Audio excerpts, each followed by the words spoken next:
শহরের নিস্তব্ধ রাতগুলোতে সবাই যখন ঘুমিয়ে পড়ে তখনই ছায়ার মতো নেমে আসে একদল অজানা মুখ। তাদের লক্ষ্য শুধু ঘরে থাকা স্বর্ণ লুটে নেয়া। কিন্তু এক রাতে এমন এক ঘটনা ঘটে যায় যা পুরো হিসেবটাই পাল্টে দেয়। এক মেয়ে গণধর্ষণের শিকার হয়, আর সেই ঘটনার ছায়া এসে পড়ে এক পুলিশ অফিসারের উপর।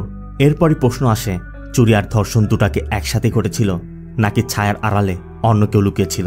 এই গল্প শুধু ডাকাতির নয়, এটা ভয়, ব্ল্যাকমেইল আর এমন এক অন্ধকার জগতের যেখানে নারীকে শুধু শিকার নয়, ফাঁদ বানিয়ে তোলা হয় আরেকটি শিকারের জন্য। সত্যি বলছি, গল্পটা এত রহস্য আর টুইস্টে ভরা, আপনি আন্দাজি করতে পারবেন না। হ্যালো ফ্রেন্ডস, দিস ইজ প্লাবন অ্যান্ড ওয়েলকাম টু প্লাবন থ্রিলার ইউনিভার্স। বলছি 2025 সালে মুক্তি পাওয়া ক্রাইম সাসপেন্স থ্রিলার মুভি দি 100-এর কথা। মুভির শুরুতেই আমাদের মধু নামে একটি মেয়েকে দেখানো হয়। মধু ভিডিও কলে সমীর নামে একটি ছেলের সাথে কথা বলছে। সমীর বারবার মধুর কাছে কিছু একটা জানতে চাচ্ছিল, কিন্তু মধু কোনো উত্তর না দিয়ে বসে বসে কেঁদেই যাচ্ছে। আর এভাবেই কিছু সময় পর মধু ভিডিও কল চলাকালীন অবস্থাতেই দহন করে। ঘটনাটির কথা ভালো করে মনে রাখবেন, আমরা আবার ফিরে আসব। এরপর আমাদের বিক্রান্ত নামে এক আইপিএস ট্রেনিকে দেখানো হয়। ট্রেনিং চলাকালীন অবস্থায় বিক্রান্তের শুটিং দক্ষতা দেখে বিক্রান্তের ইন্সট্রাক্টর বিক্রান্তকে বলছিল, ট্রেনিং শেষ করে তুমি একজন এনকাউন্টার স্পেশালিস্ট হলে তোমার জন্য ভালো হবে, কারণ আজকাল ভালো শুটার অফিসার খুব কমই পাওয়া যায়। কিন্তু বিক্রান্তের কথা, আমার মতে পৃথিবীর সবথেকে বড় অস্ত্র হলো মানুষের মস্তিষ্ক, আর যদি সেটা ঠিকভাবে ব্যবহার করতে পারি তাহলে এই সব ম্যাটেরিয়ালিস্টিক অস্ত্রের কোনো দরকারই পড়বে না। তাই আমি এনকাউন্টার স্পেশালিস্ট হতে চাই না, আমি আমার মস্তিষ্ককেই আমার অস্ত্র বানাতে চাই। এরপর বিক্রান্তের ট্রেনিং চলতে থাকে। বিক্রান্ত ট্রেনিংয়ে টপারও হয়, আর কয়েক সপ্তাহ পর ট্রেনিং শেষ করে বিক্রান্ত তার ডিউটিতে জয়েন করে। এরপর একদিন বিক্রান্ত সিগন্যাল ক্রস করে যাচ্ছিল, তখনই একটি গাড়ি এসে একদম বিক্রান্তের পায়ের কাছে এসে ব্রেক করে। এই জন্য বিক্রান্ত কারে থাকা মেয়েটির কাছে এসে বলে, আপনি কি স্টপ লাইন দেখতে পাননি? দেখে তো শিক্ষিত মনে হচ্ছে, রোড সেন্স নেই। এই মেয়েটির নাম আরতি। আরতি বিক্রান্তকে বলে, দেখুন স্যার, আমার রোড সেন্স আছে, আপনাদের ডিউটি সেন্স নেই। কারণ রেড লাইট জ্বলার আগে অরেঞ্জ লাইট জ্বলার কথা, কিন্তু আপনাদের সিগন্যাল কোনো অরেঞ্জ লাইটই নেই। এর জন্যই আমাকে আচমকা ব্রেক চাপতে হয়েছে। বিক্রান্ত তখন ট্রাফিক পুলিশের কাছে বিষয়টি জানতে চায়, আর কনস্টেবল জানায়, স্যার কিছুক্ষণ আগেই অরেঞ্জ লাইটটি নষ্ট হয়ে গেছে। বিক্রান্ত বিষয়টি বুঝতে পেরে আরতিকে সরি বলে চলে যায়। তবে এরপর ওই কনস্টেবল বলছিল, স্যার মেয়েটির দেমাগ দেখেছেন? বিক্রান্ত তখন কনস্টেবলকে বোঝায়, এটাকে অহংকার বলে না, এটাকে সাহস বলে, কারণ সত্য বলার সাহস সবার মধ্যে থাকে না, যেটা এই মেয়ের মধ্যে ছিল। এরপর আমাদের গিরি নামে এক ইন্সপেক্টরকে দেখানো হয়। গিরি মূলত কথা বেশি বলে, কাজ কম করে। আর বিক্রান্ত যেহেতু ট্রেনিং শেষ করে সদ্য যোগদান করেছে, তাই বিক্রান্তকে প্রথমেই কোনো একটি থানায় কাজ করতে হবে। আর এই পুরো সময়টা বিক্রান্ত গিরির আন্ডারে কাজ করবে। বিক্রান্ত এখানে যোগদান করার পরই গিরি তাকে বলছিল, স্যার আপনি খুবই ভাগ্যবান, আপনি আমার মতো একজন অফিসারের অধীনে কাজ করার সুযোগ পেয়েছেন। বিক্রান্ত অবশ্য গিরির এসব কথা কান না দিয়ে গিরির কাছে জানতে চায়, এই থানায় এই মুহূর্তে অ্যাক্টিভ কেস কী আছে। বিক্রান্ত মূলত আসার পর থেকেই কাজ শুরু করতে চাচ্ছিল, আর বিক্রান্ত যে কাজে সিরিয়াস সেটা গিরিও বুঝতে পারছে। গিরি বলে, স্যার এই মুহূর্তে আমরা একটি ডাকাতির কেসের তদন্ত করছি। পত্রিকা বা টিভিতে ওই ডাকাতির বিষয়ে হয়তো আপনি জানতে পারেন। এই ডাকাত দল র্যান্ডমলি কোনো একটি বাড়ি টার্গেট করে, এরপর সেখানে ঢুকে সবার খুন করে ওই বাড়ি থেকে শুধু সোনা চুরি করে নিয়ে যায়। গতকাল রাতেও সেম একটি কেস আমাদের হাতে এসেছে। আর এরপরই গিরি বিক্রান্তকে সঙ্গে নিয়ে সেই ক্রাইম স্পটে যায়। স্পটে গিয়ে দুজনই ভিন্নভাবে তদন্ত করছিল। বিক্রান্ত সব কিছু ভালো করে খতিয়ে দেখছিল। তখনই মিডিয়ার লোকেরা এসে গিরির কাছে বিভিন্ন প্রশ্ন জানতে চাচ্ছিল। অন্যদিকে বিক্রম ওই ক্রাইম স্পটের মধ্যে একটি সিগারেটের টুকরো এবং সাইকেলের টায়ারের স্পক পায়। আর এগুলো দেখে গিরি বলছিল, স্যার এইরকম অনেক অপ্রয়োজনীয় জিনিস ক্রাইম স্পটে পাওয়া যায়, কিন্তু সব কিছু তার এভিডেন্স হিসেবে নেওয়া যায় না। বিক্রান্ত বলে, ক্রাইম স্পটে যা কিছু পাওয়া যায় তাই প্রথমে প্রমাণ হিসেবে দেখা হয়, সেটা প্রয়োজনীয় হোক বা অপ্রয়োজনীয়। এগুলো বড় কোনো ক্লু তো হতে পারে, তবে সেটা নির্ণয়ের দায়িত্ব ফরেন্সিক টিমের। গিরি তখন হেসে বলে, স্যার আপনি তো একবারে নতুন, এতটা ভাববেন না। বিকেলে আবার আমাদের একটি অফিসিয়াল প্রোগ্রামে যেতে হবে, সেখানে অনেক ভিআইপি থাকবে, তাদের প্রোটেকশনও দিতে হবে। সিন চলে যায় রাতে। বিক্রান্ত সহ অনেক পুলিশ অফিসার একটি প্রোগ্রামে এসেছে। এই প্রোগ্রামের চিফ গেস্ট একজন জাজ। বিক্রান্ত নিচে গিয়ে তাকে রিসিভ করে। এরপর প্রোগ্রাম শুরু হলে আমরা সেই ট্রাফিক সিগন্যালের ওই মেয়েটিকে দেখতে পাই, যার নাম আরতি। আরতি মূলত এখানে পারফর্ম করতে এসেছে। আর আরতিকে পারফর্ম করতে দেখে বিক্রান্ত যেন এক মুহূর্তের জন্য আরতির প্রেমে পড়ে গেছে। তবে আরতি যখন পারফর্ম করছিল, হঠাৎ আরতির গলার একটি হাড় নিচে পড়ে যায়।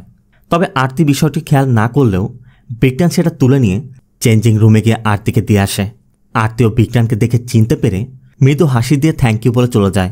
এরপর বিক্রান্ত যখন সেখান থেকে বের হচ্ছিল তখনই বিক্রান্তের একটি মেয়ের সাথে ধাক্কা লাগে। আর আমরাও দেখতে পাই এই সেই মেয়ে যে মেয়েটিকে আমরা মুভির প্রথমে দেখেছিলাম, যার নাম মধু। আর এখান থেকে সিন কাট হয়ে আবার সেই দৃশ্যে চলে যায়। আমাদেরও দেখানো হয় মধু যখন ভিডিও কল চলাকালীন অবস্থায় আত্মহনন করতে যাচ্ছিল, সমীর ওটা দেখা মাত্রই মধুকে বাঁচানোর জন্য ছুটে আসছিল, কিন্তু সমীর রাস্তায় থাকা অবস্থায় মধু আত্মহত্যা করে ফেলে। সিন চলে আসে প্রেজেন্টে। বিক্রান্তের প্রভিশন পিরিয়ড শেষ হয়েছে এবং হায়দ্রাবাদে পোস্টিং হয়েছে। আর এই খবর শুনে বিক্রান্তের মাও খুব খুশি। আর এখানে আমরা জানতে পারি বিক্রান্তের মা একজন সাইকিয়াট্রিস্ট আর বিক্রান্তের বাবা মারা গেছে। সিন চলে যায় পরবর্তী দিন সকালে বিক্রান্ত সেই থানায় গিয়ে যোগদান করে যেখানে সে এতদিন গিরির আন্ডারে কাজ করেছিল, তবে আজ থেকে গিরিকে তার আন্ডারে কাজ করতে হবে। যোগদান করার পরই বিক্রান্ত প্রথমেই নিজের রিভলভারটা লকারে তুলে রাখে। তবে এটা দেখে গিরি বলছিল, স্যার এটা তুলে রাখছেন কেন? বিক্রান্ত তখন গিরিকে বোঝায়, আমি চাই না কখনো এই অস্ত্রটা ব্যবহার করতে হোক। সাথে বিক্রান্ত সেই ডাকাতির কেসের আপডেট জানতে চায়। গিরি বলে, স্যার অনেক চেষ্টা করেছি কিন্তু এখনও কোনো প্রমাণ মেলেনি। বিক্রান্ত তখন একটু রেগেই বলে, তোমরা যদি সব কিছু গুরুত্বহীন ভেবে ফেলে দাও তাহলে প্রমাণ আসবে কোত্থেকে? এবার থেকে আমি নিজে ইনভেস্টিগেশন করব। এলাকায় যাদের পুরনো ক্রিমিনাল রেকর্ড আছে কালকে সবাইকে থানায় ডাকো। গিরি তখন একটু আমতা আমতা করে বলে, স্যার তাহলে তো আমাদের রিসেন্ট যে এমএলএ হয়েছে তাকেও ডাকতে হবে, কারণ তারও তো পুরনো রেকর্ড আছে। বিক্রান্তের কথা দরকার পড়লে ডাকবে, আইন সবার জন্য সমান। সিন চলে যায় পরবর্তী দিন। সকাল হতে এমএলএ তার দলবল নিয়ে থানায় হাজির। তবে থানার সাধারণ একজন অফিসার একজন এমএলএকে থানায় ডেকেছে এটা তারা মেনে নিতে পারছে না। এজন্য বিক্রান্ত থানায় আসা মাত্রই তারা বিক্রান্তের উপর আক্রমণ করতে যাচ্ছিল, কিন্তু বিক্রান্তের কাছে কেউই আর টিকতে না পেরে মুহূর্তের মধ্যে তারা বুঝতে পারে তারা ভুল জায়গায় হাত দিয়েছে। বিক্রান্ত সবাইকে ভালো করে পিটিয়ে ভিতরে গিয়ে এমএলএকে সোজাসাপটা বলে দেয় যে আমি আপনাকে তেমন কিছু বলিনি, শুধু প্রোটোকল মেনেছি। আপনি যদি আমার সাথে কোঅপারেট করেন আমিও করব, তবে দয়া করে আপনার লোকজনকে বলুন তারা যেন লিমিট ক্রস না করে। এরপর বিক্রান্ত বাড়িতে ফিরে যায়। আর বাড়িতে ফিরেই দেখে বিক্রান্তের মা ফোনে কাউকে কাউন্সিলিং করছে। আর বিক্রান্তের মা তখন সমীর নামে সেই ছেলেটিকে কাউন্সিলিং করছে যার গার্লফ্রেন্ড কয়েকদিন আগে মারা গেল। বিক্রান্তের মা বিক্রান্তকেও জানায় মধু আর সমীর একে অন্যকে ভালোবাসত। এই সমীর মূলত একজন এথিক্যাল হ্যাকার, বর্তমানে বেকার আছে। সমীরের মধুর উপর একটু সন্দেহ হচ্ছিল, এই জন্য সমীর মধুর ফোন হ্যাকও করেছিল। আর সমীর তখন জানতে পারে মধুর ফোনের হোয়াটসঅ্যাপে একটি আননোন নম্বর থেকে প্রতিনিয়ত মেসেজ করা হচ্ছে। আর সমীর এইটাই বারবার জানতে চেয়েছিল যে এগুলো কারা পাঠাচ্ছে আর এগুলোর অর্থ কী, কিন্তু মধু কখনোই ওই হোয়াটসঅ্যাপ মেসেজের বিষয়ে সমীরের সাথে কিছু শেয়ার করেনি। আর এটা নিয়ে মূলত দুজনের মধ্যে ঝগড়া হয়েছিল। সেই ঝগড়ার জেরেই মধু একসময় নিজেকেই নিজে শেষ করে দিয়েছিল। আর ওই বিষয় নিয়ে সমীর এখন নিজেকে দোষী মনে করছে। সমীর ভাবছে তার জন্য মধুর মৃত্যু হয়েছে, এই জন্য সে মানসিকভাবে ভেঙে পড়েছে। তবে বিক্রান্তের মা আরও বলে, সমীর একদিন আমাকে বলেছিল মধুর মৃত্যুর জন্য শুধু সে দায়ী নয়, এর পিছে অন্য কারো হাতও আছে। কারণ সমীরের কথা শুধুমাত্র হোয়াটসঅ্যাপের কিছু মেসেজের জন্য মধু কেন তার জীবন নিয়ে নেবে। আর মায়ের মুখে সমীরের বিষয়ে সব কিছু জানার পর বিক্রান্ত তার মাকে বলে, সমীরকে কাল ডাকো, আমি নিজের সাথে কথা বলবো। আর পরবর্তী দিন সকাল হতেই সমীর ক্লিনিকে আসে। বিক্রান্ত এসেছে। বিক্রান্ত সমীরকে বোঝায়, দেখো ভাই, যে যাওয়ার সে চলে গেছে, আমরা তো তাকে ফেরাতে পারবো না, কিন্তু সামনে যেটা আসবে সেটা আমরা নিজেরা গড়ে নিতে পারি। সাথে সমীর এটাও বলে, তুমি একজন এথিক্যাল হ্যাকার, তোমার একটা ভবিষ্যৎ আছে। আর আমার মতে এখন তোমার কাউন্সিলিংয়ের দরকার নেই, তোমার নিজেকে কোনো কাজে ব্যস্ত রাখা উচিত, তবেই তুমি স্বাভাবিক জীবনে ফিরতে পারবে। সমীরও বিক্রান্তের কথা বুঝতে পারছে, তবে সমীর বিক্রান্তের সাথে কাজ করতে চাচ্ছিল। আর বিক্রান্ত সমীরকে থানায় নিয়ে যায় আর নিজের টিমের সাথে পরিচয় করিয়ে দেয়। কিন্তু গিরি তখন প্রশ্ন তোলে যে এই ছেলেটা আমাদের কোন কাজে আসবে। সমীর তখন গিরির ফোনের ব্রাউজিং হিস্টোরি, সে কোন সময় কোন শো দেখে, গত 5 মিনিটে কী কী সার্চ করেছে, কোন সময় কাকে কি মেসেজ পাঠিয়েছে, একে একে সব কিছু বলতে থাকে। আর এটা দেখে বিক্রান্ত বুঝতে পারে সমীরের দ্বারা কী সম্ভব। গিরিও পুরো ভ্যাবাচাকা খেয়ে যায়। আর এরপরই বিক্রান্ত সমীরকে কয়েকজন ক্রিমিনালের ডিটেলস দিয়ে বলে যে এদের ফোন ট্র্যাক করো এবং এদের লোকেশনও বের করো। সাথে সাথে সমীর কাজে নেমে পড়ে।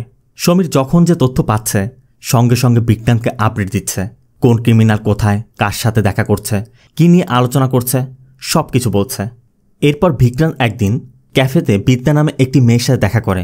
বিদ্যা একটি সফটওয়্যার কোম্পানিতে চাকরি পেয়েছে, আর সেই আনন্দে বিক্রান্ত বিদ্যাকে একটি গিফটও করে।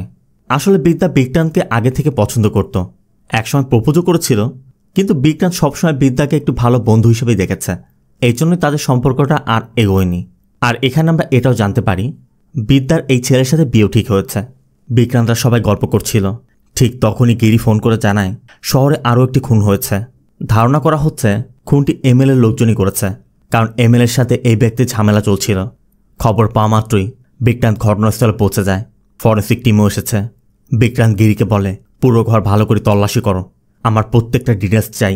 বিক্রান্ত লক্ষ্য করে গলায় আঘাতের চিহ্ন আছে, পাশে একটি রিভলভার আর একটা গুলি পড়ে আছে। এরপর বিক্রান্ত বের হওয়া মাত্রই মিডিয়া তাকে ঘিরে ধরে। বিক্রান্ত মিডিয়াকে জানায় যে এই খুনের সাথে এমএলএর কোনো সম্পর্ক নেই।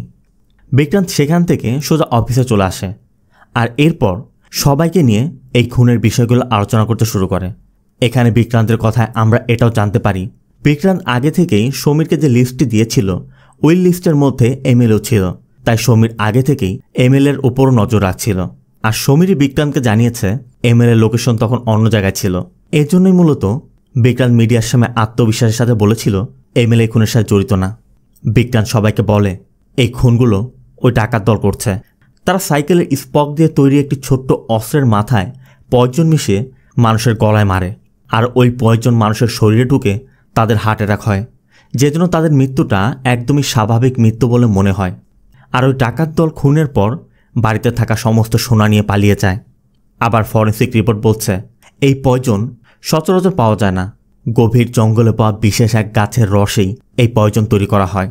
বিক্রান্ত এটাও বলে ঘটনাস্থলে একটি বিড়ি পাওয়া গিয়েছিল, ওই বিড়ি শুধুমাত্র উড়িষ্যাতে পাওয়া যায়, তাই বিক্রান্তের ধারণা এই চোররা উড়িষ্যা থেকে এসেছে।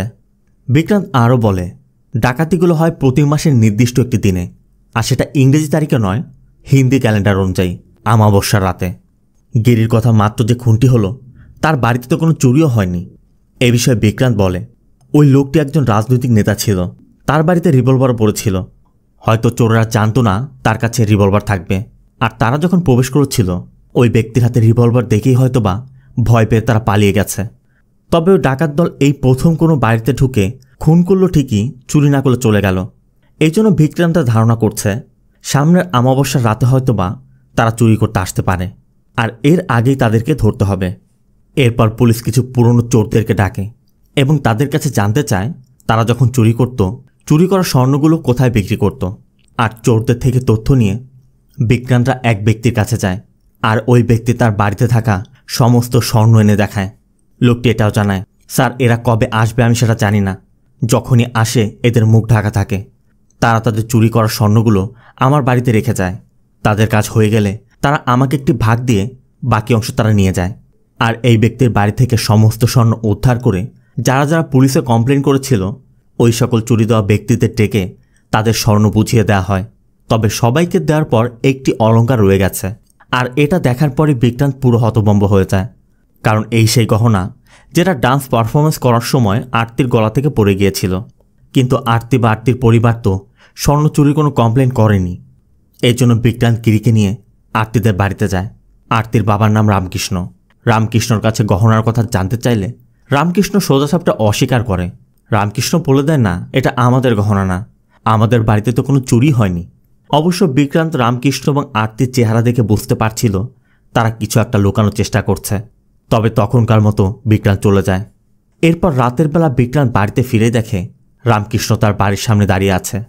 বিক্রান্ত তাকে বাড়ির ভিতরে নিয়ে যায়, আর এরপর রামকৃষ্ণ বলে স্যার ওই গহনাটা আমার মেয়েরই। বিক্রান্তের কথা তখন কেন বলেননি। এরপর রামকৃষ্ণ পুরো ঘটনা বলতে শুরু করে। এখান থেকে সিন পাস্টে। রামকৃষ্ণ নিজে একজন গভর্নমেন্ট ইঞ্জিনিয়ার, আর তার স্ত্রী কুসুম ক্লাসিক্যাল ডান্স টিচার। আরতিও একজন সফটওয়্যার ইঞ্জিনিয়ার। তিনজনের সুখের সংসার, তাদের ভালো দিন কাটছিল। এর মধ্যে আরতির জন্মদিনে আরতির বাবা রামকৃষ্ণ আরতিকে ওই গহনাটি গিফট করেছিল। এরপর একদিন রাতের বেলা সবাই মিলে একসাথে ডিনার করছিল। এদিকে ওই রাতে আরতির অফিসের একটি জুম মিটিং ছিল। এই জন্য আরতি খাওয়া শেষ করে উপরে চলে যায়। আরতি মিটিংয়ে জয়েন করে, আর এর মধ্যেই মুখোশ পরিহিত কয়েকজন ডাকাত তাদের বাড়িতে ঢুকে পড়ে। তারা ঢুকে রামকৃষ্ণকে বেঁধে ফেলে, সাথে আরতির মার মাথায় আঘাত করে তাকেও সেন্সলেস করে ফেলে। এরপর ওই লোকগুলো পুরো ঘর তন্ন তন্ন করে খুঁজছিল। এদিকে আরতি মিটিংয়ে জয়েন করেছে কানে হেডফোন, তা আরতি কোনো শব্দ শুনতে পাচ্ছিল না। তবে হঠাৎ করে আরতির হিচকি উঠে গেলে আরতি যখনই পানি খেতে যাবে, বোতলে পানি না থাকায় আরতির নিচে পানি নিতে এসেই তার বাবাকে আর মাকে এই অবস্থায় দেখে আরতি যখনই তাদের কাছে ছুটে যায়, ওই লোকগুলো আরতিকে ধরে করেছিল। এমনকি তারা ওই সময় ভিডিও তৈরি করে নিয়ে গিয়েছিল।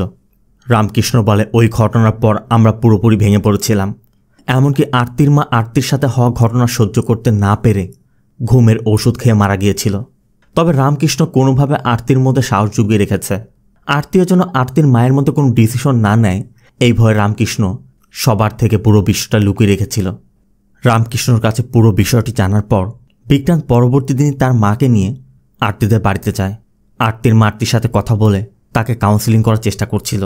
বিক্রান্ত আরতির কাছে জানতে চায়, ওই দিন তুমি কি কারোর চেহারা দেখতে পেয়েছিলে বা কোনো কিছুতে কোনো সন্দেহ মনে হয়েছিল? আরতি বলে, সবার মুখে মুখোশ ছিল, তারা একের পর এক আমাকে নির্যাতন করছিল। একসময় আমি বেহুশ হয়ে পড়েছিলাম। তবে হঠাৎ যখন আমার জ্ঞান ফিরল, আমি একজনকে দেখে তার মাথায় কাচের বোতল ছুঁড়ে মেরেছিলাম। লোকটিও আমার পেটে লাথি দিয়ে সেখান থেকে পালিয়ে গিয়েছিল। আমি নিশ্চিত তার মাথায় এখনও ক্ষত রয়েছে। আর এসব শোনার পর বিক্রান্ত সোজা থানায় এসে সমীরকে বলে যে আরতিদের বাড়ির আশেপাশে যত সিসিটিভি ফুটেজ আছে সব পর্যবেক্ষণ করো। কথা মতো সমীর ওই ফুটেজগুলো পর্যবেক্ষণ করতে শুরু করে। তবে ওই সিসিটিভি ফুটেজে একটি সাদা রঙের মাইক্রোবাস দেখা যায়, আর মুখোশ পরিহিত লোকগুলো ওই মাইক্রোবাসে করে পালিয়ে যাচ্ছে। সমীর ওই মাইক্রোবাসের নম্বর ট্রেস করার চেষ্টা করে, কিন্তু এই নম্বরও ফেক, এই জন্য গাড়ির ডিটেলস জানা যাচ্ছে না। তবে বিক্রান্ত লক্ষ্য করে ওই মাইক্রোবাসের সাথে ফাস্ট ট্র্যাক ট্যাগ লাগানো আছে। এই জন্য সমীরকে ওই ফাস্ট ট্র্যাক ট্যাগের নম্বর দিয়ে ট্রেস করতে বলে। সাথে সাথে শহরের যত টোল আছে সব জায়গায় পুলিশ মোতায়েন করা হয়। আর এভাবেই এক রাতে ওই ডাকাত দলের মাইক্রোবাসটা একটি টোল প্লাজা পার হয়ে যায়। সাথে সাথে পুলিশ ওই এলাকায় ঢুকে পড়ে। আর ডাকাতটা পুলিশকে দেখা মাত্রই পুলিশের কয়েকজন সদস্যের উপর আক্রমণ করে। অবশ্য পরবর্তীতে বিক্রান্ত সবাইকে ধরতে পারে। মার খেয়ে সবাই হসপিটালে, তাই বিক্রান্ত হসপিটালে আসে। জিজ্ঞাসাবাদ করলে ওই ডাকাতটা জানায় তারা একটি উপজাতির লোক। তাদের দেবতার মূর্তি তৈরি করতে তারা আমাবস্যার রাতে বাড়ি বাড়ি থেকে স্বর্ণ চুরি করে, আর তাদের এই কাজে কেউ বাধা সৃষ্টি করলে তারা তাকে খুনও করে। অবশ্য এটাকে তারা বলি মনে করে। বিক্রান্ত জানতে চায়, তোমরা যদি এই কাল্ট ফলো করো তাহলে আরতিকে রেপ করেছো কেন? আরতির কথা শুনেই সবাই বলে ওঠে, আরতি আবার কি? অবশ্য আরতিদের বাড়ির ঘটনার কথা জানতে চাইলে তারা জানায়, আমরা যখন চুরি করতে ওই বাড়িতে গিয়েছিলাম তখন স্বামী স্ত্রী দুজনই বেহুশ হয়ে পড়েছিল। আমরা শুধু ঘর থেকে হারটা চুরি করে বের হচ্ছিলাম, তখনই একটি মেয়ে এসে আমার মাথায় বোতল মারে, আর এরপর তো আমরা পালিয়ে গিয়েছিলাম। এটা শোনার পর বিক্রান্ত এখন বুঝতে পারছে হয়তো কেউ তাদের প্যাটার্ন ফলো করছে, আর তারাই হয়তো বা আরতির রেপ করেছে। এরপর বিক্রান্ত বাড়ি ফিরে যায়, আর ওই দিনই নিউজ চ্যানেলে আরতির সাথে ঘটে যাওয়া ঘটনার কথা প্রকাশ হয়ে যায়। সব চ্যানেল এখন আরতির টপিক। বিক্রান্ত গিরিকে কল করে জানতে চায়, এই কথা মিডিয়াতে লিক হলো কীভাবে? গিরি বলে, স্যার, আরতির রেপের দায় স্বীকার করে 5টা ছেলে থানায় সারেন্ডার করেছে। আর এটা শোনা মাত্রই বিক্রান্ত থানায় ছুটে আসে। এসেই দেখে এরা তো সব টিনেজার, এরা কিভাবে এত জঘন্য কাজটি করল। বিক্রান্তের ধারণা এর পিছনে অন্য কেউ আছে। তবে ওই রাতেই খবর পাওয়া যায় বিক্রান্ত ওই 5 জনেরই এনকাউন্টার করেছে। এর জন্য বিক্রান্তের বিরুদ্ধে ইনকোয়ারি শুরু হয়। এর মধ্যে বিক্রান্তের বান্ধবী বিদ্যা কল করে এবং তার কোম্পানির বিষয়ে বলে। আর এখানে আমরা এটাও জানতে পারি বিক্রান্তের কথা মতোই বিদ্যা ওই কোম্পানির তথ্য নিতে সেখানে জয়েন করেছে। এরপর বিক্রান্তের ইনকোয়ারি শুরু হয়। কমিশন প্রথমেই বিক্রান্তকে বলে যে কয়েকটা বাচ্চা ছেলে নিজেরা এসে সারেন্ডার করলো, তারপরও কেন তোমাকে ওদেরকে মারতে হলো? বিক্রান্ত সোজা বলে দেয়, আমি কারো এনকাউন্টার করিনি। আর এরপরই আমাদের দেখানো হয় বিক্রান্ত গত রাতেই ওই ছেলেদের তার ফার্ম হাউসে নিয়ে গিয়েছিল। বিক্রান্ত তাদেরকে খাইয়ে দাইয়ে ভালো করে বোঝায় যে সত্যটা বলো, নয়তো তোমাদের ভবিষ্যৎ নষ্ট হয়ে যাবে। তখন ছেলেগুলো জানায় তারা মূলত বাজারে মজদুরের কাজ করত। শাকিল নামে এক গুন্ডার লোকেরা তাদেরকে বলেছিল যদি তারা থানায় গিয়ে ওই মেয়ের ধর্ষণের দায় স্বীকার করে তাহলে 1 বছরের মধ্যে শাকিল তাদেরকে ছাড়িয়ে নিবে। তখন তাদের প্রত্যেকের নামে একটি করে দোকান দিয়ে দিবে। এই লোভে পড়ে ছেলেগুলো সারেন্ডার করেছিল। তাদের মুখে এসব শোনার পর বিক্রান্ত শাকিলের খোঁজ করে, আর শাকিলের সেই লোকটাকে পেয়েও যায়। তবে যখনই তারা শাকিলকে ধরতে যাবে গিয়ে দেখে শাকিলকে কেউ শ্যুট করে মেরে ফেলেছে। আর তখনই বিক্রান্তকে ওই ছেলেদের মধ্যে একজন কল করে। অন্য পাশ থেকে তখন গুলির শব্দ হচ্ছিল। বিক্রান্ত সাথে সাথে ফার্ম হাউসে চলে যায়, আর এসেই দেখে সবাই মারা গেছে। সেখানে ফ্লোরের মধ্যে একটি গান পড়েছিল। বিক্রান্ত গানটি দেখা মাত্র যখনই গানটি তুলে ঠিক তখনই মিডিয়া এসে পড়ায় সবাই ধরেই নিয়েছিল যে বিক্রান্তই হয়তোবা এদের এনকাউন্টার করেছে। যদিও বিক্রান্ত সব কিছু খুলে বলছে, তারপরও কমিশন বিশ্বাস করতে চাইছে না, তারা বিক্রান্তকেই দুষছে। ঠিক তখনই বিক্রান্ত খেয়াল করে তার ফোনের লক খুলে গেছে, কিন্তু বিক্রান্ত ফোন ধরেইনি। এর জন্য বিক্রান্তের একটু সন্দেহ হয়। বিক্রান্ত নিজের আর গিরির ফোন বন্ধ করে সমীরের কাছে দেয়, আর সমীরও চেক করে জানায় আপনাদের দুজনের ফোন হ্যাক হয়েছে। হ্যাকার ফোনের মাইক্রোফোন এবং ক্যামেরা দুটোরই অ্যাক্সেস করতে পারছে। তবে সব জানার পরও বিক্রান্ত ফোনটা এভাবেই রেখে দিতে বলে, কারণ বিক্রান্ত এখন অন্য কিছু প্ল্যান করছে। এরপর বিক্রান্ত তার মাকে নিয়ে আরতিদের বাড়িতে যায়, তারা একসাথে ডিনারও করে। এরপর আমরা জানতে পারি আরতির বাবা আরতির বিয়ের জন্য বিক্রান্তের ফটো এনে দিয়েছিল। তবে আরতি বিক্রান্তকে সিগনালে আর ওই প্রোগ্রামে দেখার পর ভালো করে জানতে চাচ্ছিল, এজন্যই তখন বিক্রান্তকে কিছুই বলেনি। তবে যখন বিক্রান্তকে নিয়ে স্বপ্ন বুনতে শুরু করেছিল, ওই একটি রাত তার সব স্বপ্ন ভেঙে চুরমার করে দেয়। অন্যদিকে শাকিলের ঘর থেকে বেশ কিছু জিনিসপত্র উদ্ধার করা হয়েছে। আবার শাকিলের কল লিস্ট চেক করে দেখা গেছে মৃত্যুর পূর্বে হামিদ নামে এক কেমিস্ট্রি প্রফেসরের সাথে তার বেশ কয়েকবার কথা হয়েছে। বিক্রান্ত বুঝতে পারছে না একজন কেমিস্ট্রি প্রফেসরের সাথে এমন ক্রিমিনালের কী কানেকশন থাকতে পারে। তবে হামিদের তথ্য বের করে দেখা যায় Hamid pollution control board task ফোর্সের একজন সদস্য। আর ওই লিস্টে থাকা আরেকটি নাম দেখে বিক্রান্ত রীতিমতো চমকে যায়। ঠিক তখনই বিদ্যা কল করে জানায় সে যেখানে কাজ করছে তাদের একটি গ্যাস কোম্পানি আছে, সেখান থেকে অনেক পলিউশন হচ্ছে।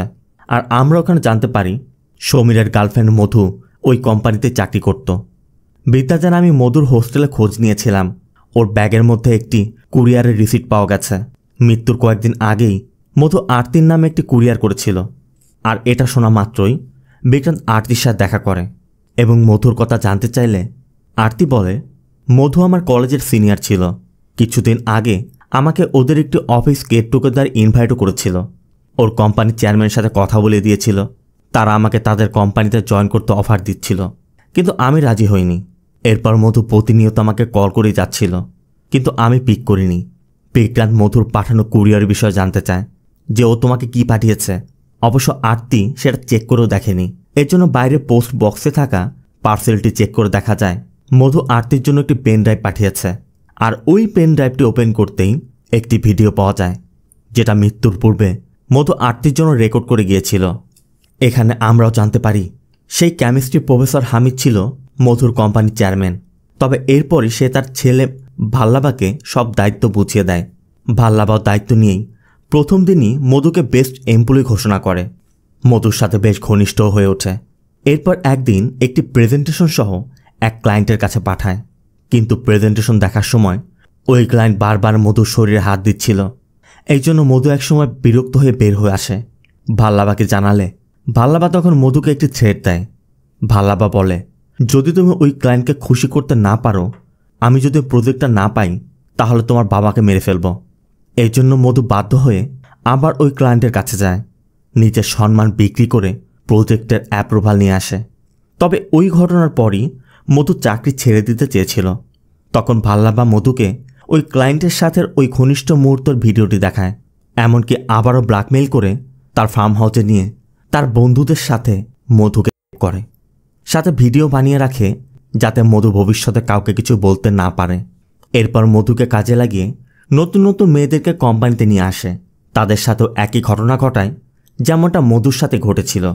এইভাবে ভাল্লাবা কোম্পানির ফিমেল এমপ্লয়িদের দিয়ে ক্লায়েন্ট খুশি করিয়ে প্রজেক্ট হাতিয়ে নিচ্ছিল। তবে এর মধ্যে একদিন ভাল্লাবার বড় একটি প্রজেক্ট হাতছাড়া হয়ে যায়, আর ওই প্রজেক্টটি আরতির জন্যই আরতির কোম্পানি পেয়েছিল। এই জন্যই মূলত ভাল্লাবা মধুকে দিয়ে আরতিকে তার কোম্পানিতে আনতে চেয়েছিল, কিন্তু আরতি তো তাতে রাজি হয়নি। এখানে আমরা এটাও দেখতে পাই আরতি যেদিন স্টেজে পারফর্ম করছিল সেদিন সেখানে চিফ গেস্টের পাশে ভাল্লাবা এবং তার বাবাও ছিল। ভাল্লাবা আরতিকে দেখিয়ে তাকে বলেছিল যে আপনি যদি আমাদের সাথে ডিলটা করেন, প্রজেক্টটা আমাদের দেন, বিনিময়ে এই মেয়েটি আপনি পাবেন। মধু সেদিন পাশে থেকে সবই শুনেছিল। আর এরপর মধু আরতিকে সত্যটা বলতেই গিয়েছিল, কিন্তু আরতি ভেবেছিল মধু হয়তো চাকরির কথা বলবে, তাই আরতি গুরুত্বই দেয়নি। ওই দিন বিক্রান্ত যখন আরতির ওই গহনাটি ফেরত দিতে যাচ্ছিল, মধু সেখান থেকেই ফিরছিল। এদিকে ভাল্লাবা মধুকে তার হোয়াটসঅ্যাপে রেগুলার যে মেসেজগুলো করত সেগুলো একটি কোড ব্যবহার করে, যাতে অন্য কেউ কিছু বুঝতে না পারে। আর ভাল্লাবার ওই মেসেজ নিয়েই সমীর আর মধুর মধ্যে ঝামেলা বেঁধেছিল। মধু সমীরকে বাঁচানোর জন্য সমীরের কাছে কিছু প্রকাশ করতে না পেরে শেষমেশ নিজের জীবন দিয়ে দিয়েছিল। এখানে আমরা এটাও জানতে পারি বিক্রান্ত মধুর আত্মহননের তদন্ত করতেই ওই অফিসের তথ্য নিতে বিদ্যাকে ভাল্লাবার অফিসে পাঠিয়েছে। আর ওই ছেলেগুলোর খুনের পর শাকিলের সাথে যখন হামিদের যোগসূত্র পাওয়া গেল, তখন হামিদের তথ্য নিতে গিয়ে পলিউশন কন্ট্রোল টাস্ক ফোর্সের ওই লিস্টের মধ্যে হামিদের সাথে রামকৃষ্ণর নামটিও ছিল। আর রামকৃষ্ণর নাম দেখার পরই বিক্রান্তের সন্দেহ হয়। এই জন্য বিক্রান্ত হামিদকে তুলে এনেছিল। আর হামিদের কাছ থেকে ভাল্লাবার অবৈধ গ্যাস প্রজেক্টের বিষয়ে জানতে পেরেছিল। ওই সময় ভাল্লাবার টাকা দিয়ে অন্য অফিসারদেরকে কিনে নিতে পারলেও রামকৃষ্ণকে কিনতে পারেনি। রামকৃষ্ণর কাছে ভাল্লাবার ওই অবৈধ গ্যাস প্রজেক্টের অনেক তথ্য ছিল, যে তথ্যগুলো দিলে ভাল্লাবার কোম্পানি রাতারাতি বন্ধ হয়ে যেত। আর ভাল্লাবা যখন জানতে পেরেছিল রামকৃষ্ণ ওই ডকুমেন্টসগুলো তার বাড়িতেই রেখেছে, ভাল্লাবা তার 4 বন্ধুকে নিয়ে ওই রাতে রামকৃষ্ণ বাড়িতে গিয়েছিল। আর ডকুমেন্টস নেওয়ার সাথে আরতিকেও দেখতে পেয়ে তারা সবাই মিলে আরতিকে রেপ করে ভিডিও ধারণ করে রেখেছিল। আর ভাল্লাবারা চলে যাওয়ার পরই ওই টাকার দল এসেছিল। ভাল্লাবারা মূলত ভিডিওটি এজন্য করেছিল পরবর্তীতে যেন ওই ভিডিও দেখে তারা ইমোশনালি ব্ল্যাকমেল করতে পারে। বিক্রান্তের কাছেও এখন সব কিছু পরিষ্কার। তাই বিক্রান্ত বিদ্যাকে কল করে বলে, সব তথ্য ভাল্লাবার ল্যাপটপে আছে, তুমি ভাল্লাবার ল্যাপটপ থেকে সব তথ্য বের করে আমাকে পাঠাও। ভাল্লাবা তখন তার রুমে ছিল না। আর এই সুযোগেই বিদ্যা সমীরের সাহায্য নিয়ে ভাল্লাবার ল্যাপটপ আনলক করে সব তথ্যগুলো তার ফোনে নিয়ে নেয়। ভাল্লাবা তখন ওয়াশরুমে দাঁড়িয়ে কারোর সাথে ফোনে কথা বলছিল। তবে ভাল্লাবা সিসি ক্যামেরায় বিদ্যাকে দেখে ফেলে। আর এর জন্য বিদ্যা যখন লিফটের নিচে নামে ঠিক তখনই ভাল্লাবা এসে দাঁড়ায়। আর ভাল্লাবাকে আচমকা দেখা মাত্রই বিদ্যার হাত থেকে ফোনটি লিফটের চিপার মধ্যে পড়ে যায়। এরপর ভাল্লাবা বিদ্যাকে নিয়ে যায়। অন্যদিকে বিক্রান্তরা বিদ্যাকে কল করে বন্ধ পাচ্ছে, আবার ফোন লোকেশন দেখাচ্ছে অফিসে। তবে ভাল্লাবার অফিসের সামনে সিসিটিভি ক্যামেরাতে স্পষ্ট দেখা যাচ্ছে ভাল্লাবা বিদ্যাকে তার কারে তুলে নিচ্ছে। আর এটা দেখার পরই ট্রাফিক কন্ট্রোল রুমের ক্যামেরার দ্বারা তারা জানতে পারে ভাল্লাবা কোন দিকে যাচ্ছে। তবে এরপরই এমন একটি জায়গায় যায় যেখানে কোনো ক্যামেরা ছিল না। তবে এরপরই বিক্রান্ত সমীরকে একটি জিপিএস নম্বর দেয়। আর আমরাও এখানে জানতে পারি ওই দিন কফি শপে বিক্রান্ত বিদ্যাকে যে গিফটটি দিয়েছিল ওই গিফটের মধ্যে একটি জিপিএস ট্র্যাকার লাগানো ছিল। আর সেই জিপিএস ট্র্যাকার দিয়েই বিক্রান্ত বিদ্যার লোকেশন জানতে পারে। বিক্রান্ত এখন জেনে গেছে ভাল্লাবা বিদ্যাকে তার ফার্ম হাউসে নিয়ে গিয়েছে। অন্যদিকে ভাল্লাবা বিদ্যার উপর সন্দেহ করছে। তবে ভাল্লাবা তখনও জানে না বিদ্যা বিক্রান্তের হয়ে কাজ করছিল। এই জন্য ভাল্লাবা এবং তার বন্ধুরা বিদ্যার হাত পা বেঁধে একটি রুমের মধ্যে আটকে রাখে। আর এরপরে আরতির ওই ভিডিওটি লিক করে দেয়। বিক্রান্ত ওই ভিডিওটি দেখছিল। তবে ভিডিওর মধ্যেই মাস্ক পরিহিত একজনের 2টি চোখ দেখা যায়। বিক্রান্ত সাথে সাথে স্ক্রিনশট নিয়ে সমীরকে ওই ছবি পাঠিয়ে ভাল্লাবার আইরিশের সাথে ম্যাচ করাতে বলে। কারণ ভাল্লাবাই যে এগুলো করেছে তার জন্য স্ট্রং একটি এভিডেন্স দরকার ছিল। আর সমীরও অ্যানালাইজ করে দেখতে পায় এটা ভাল্লাবা। আর এটা কনফার্ম হওয়ার পর বিক্রান্ত এতদিন পর লকার থেকে তার রিভলভারটি বের করে আরতিকের সাথে নিয়ে ভাল্লাবার ফার্ম হাউসে চলে যায়। এদিকে বিদ্যাও ভাল্লাবার এক বন্ধুকে ছুরি মেরে সেখান থেকে পালানোর চেষ্টা করছিল। আর বিক্রান্তের মুখোমুখি হলে বিক্রান্তের সাথে তাদের ফাইট হয়। এই সুযোগে ভাল্লাবা কার নিয়ে পালানোর চেষ্টা করে। ভাল্লাবা তার বাবাকে কল করে। তবে গিরি তার টিম নিয়ে তার বাবাকে অ্যারেস্ট করেছে। ভাল্লাবা কোনো উপায় না দেখে সোজা এমএলএর বাড়িতে যায়, এমএলএর কাছে আশ্রয় চায়। তবে এমএলএও তাকে আশ্রয় না দিয়ে বিক্রান্তের হাতেই তুলে দেয়। এরপর বিক্রান্ত আরতির হাতে রিভলভার তুলে দিলে আরতি ভাল্লাবাকে গুলি করে তার সাথে হওয়া অন্যায়ের বদলা নেয়। আর এর মধ্য দিয়েই মুভি শেষ হয়। তো মুভিটি আপনার কেমন লাগলো অবশ্যই কমেন্টে জানাবেন। ভিডিওটি ভালো লাগলে ভিডিওতে লাইক দিয়ে চ্যানেলটিকে সাবস্ক্রাইব করতে একদম ভুল করবেন না। দেখা হবে অন্য কোনো মুভি বা সিরিজের এক্সপ্লেনেশন ভিডিওতে। ততক্ষণ সব ভালো থাকবেন, সুস্থ থাকবেন। আল্লাহ হাফেজ।